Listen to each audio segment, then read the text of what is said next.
welcome to my channel. If you didn't know already, my name is Cecil, and in this video I'm going to talk to you about something that's so extremely important: self-love.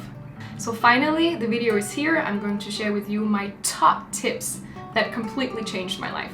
Before we get started completely, I want to thank today's sponsor of this video, which is Angry Birds Dream Blast. This is an extremely addictive game, and I must say I never really download anything on my phone game related, but after playing this game, I'm kind of embarrassing to admit that I reached over 170 levels.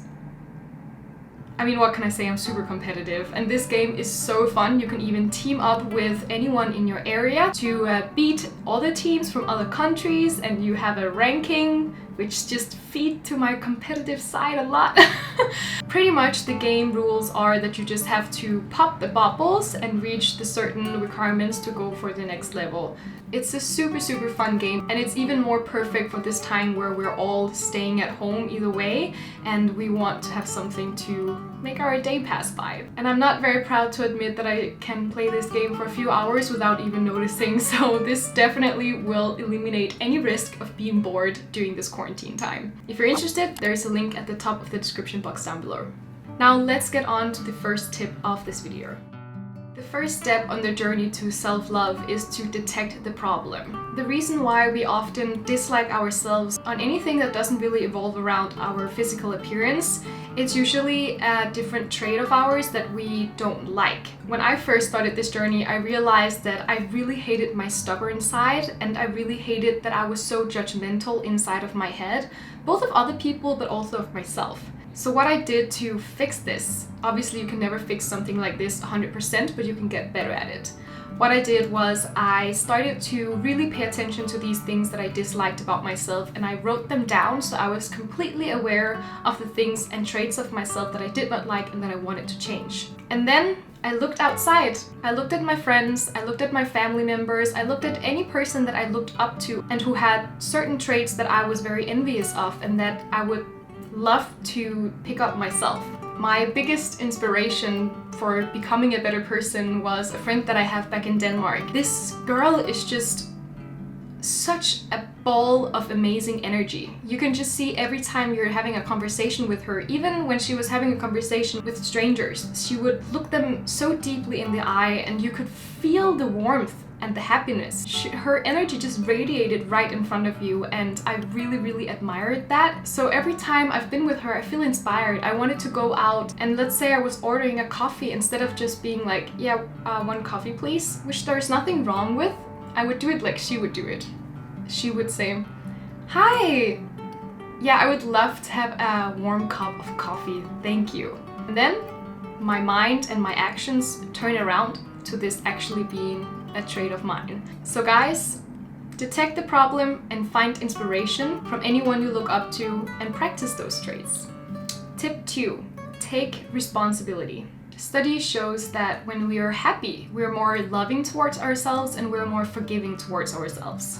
This lesson actually comes from my mom. She used to always tell me that I cannot make my happiness depend on other people's actions or what they're saying. And I kind of learned this the hard way, since when I came to Korea, I was really badly betrayed on a very horribly level, and it hurt me a lot. And I realized I kept being sad and I kept being really hurt by this, which is natural to considering what actually happened, but the second that I got better was the second that I realized that I was waiting for him to apologize to me.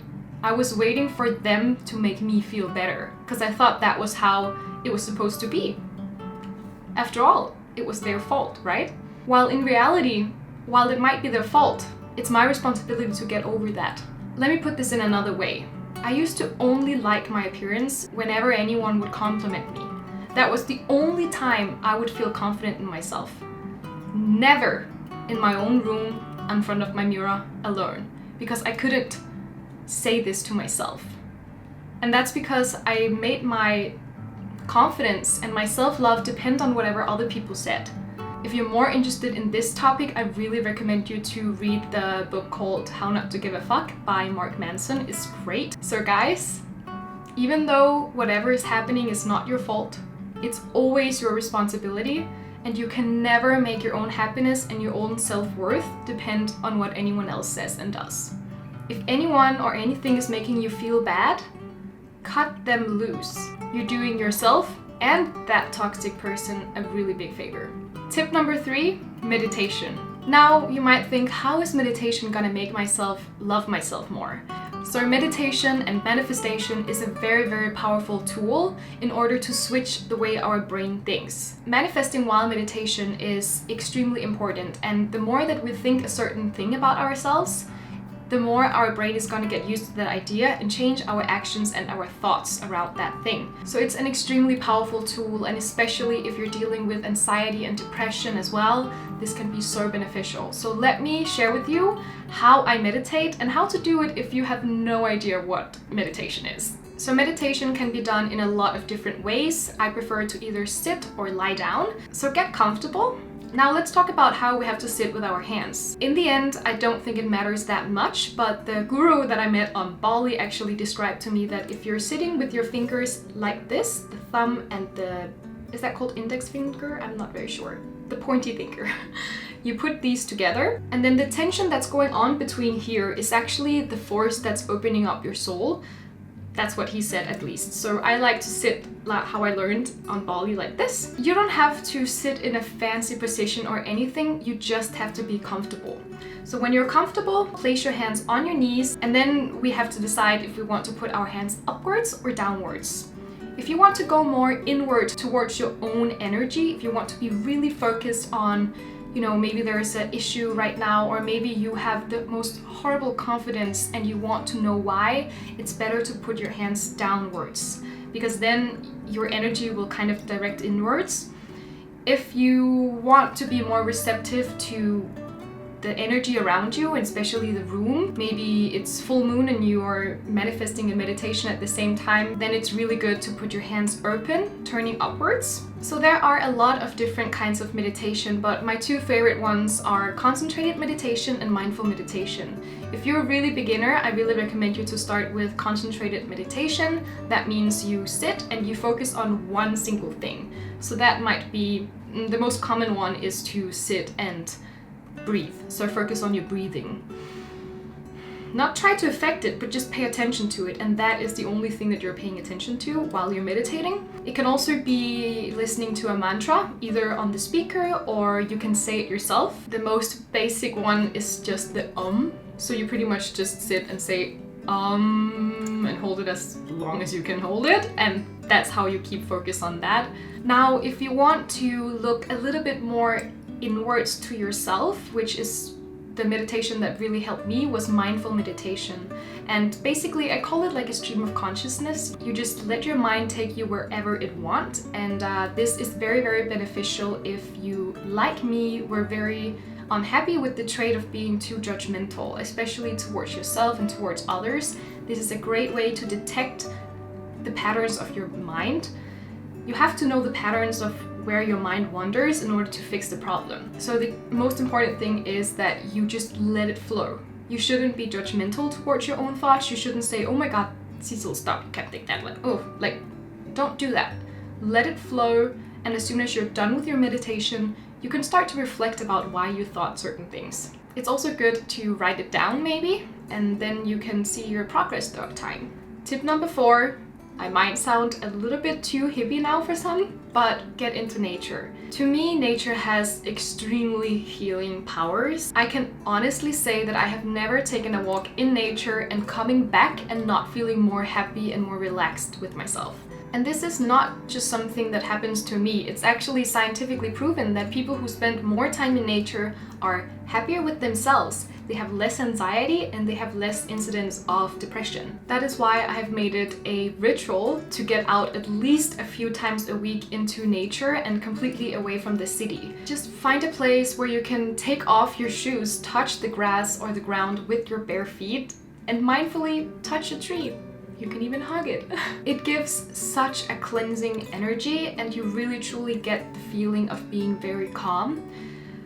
I can almost feel a kind of sensation going through my body, and it's just a sensation of happiness and content. And it might sound super crazy to you guys, but this has helped me a lot in understanding myself better and cleansing my mind and just putting myself down on the ground again, focusing on what's important, which is my own well-being. If we take another example, I actually do believe that especially us women, our bodies are designed to follow the rhythm of the nature, follow the rhythm of the seasons. Also, especially, it is proven that we follow the rhythm of the moon, us women. I'm sorry men, but you don't.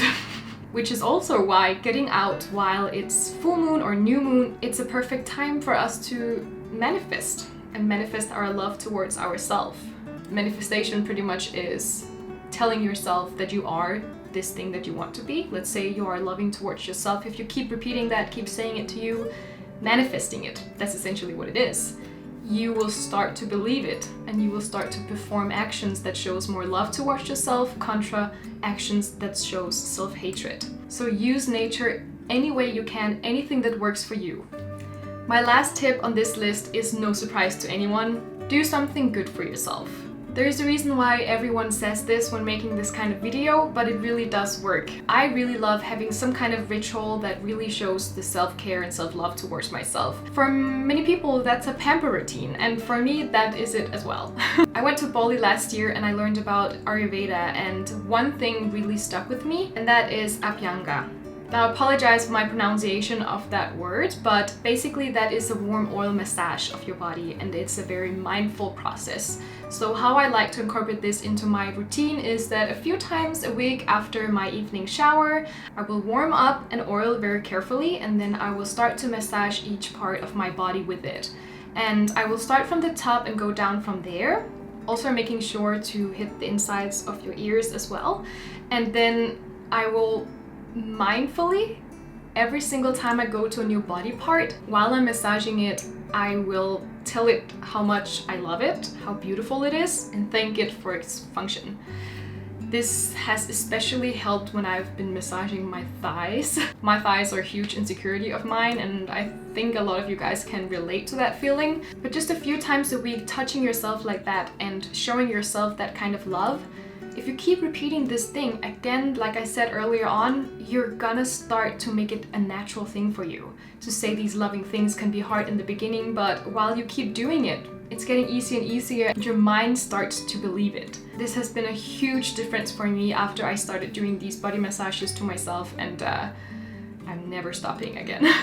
So these are my top tips that help me to love myself more. Don't forget to comment down below any tips that you have that might help anyone else with loving themselves more.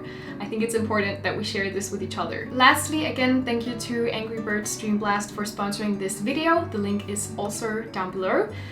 And thank you guys so much for watching. See you next time.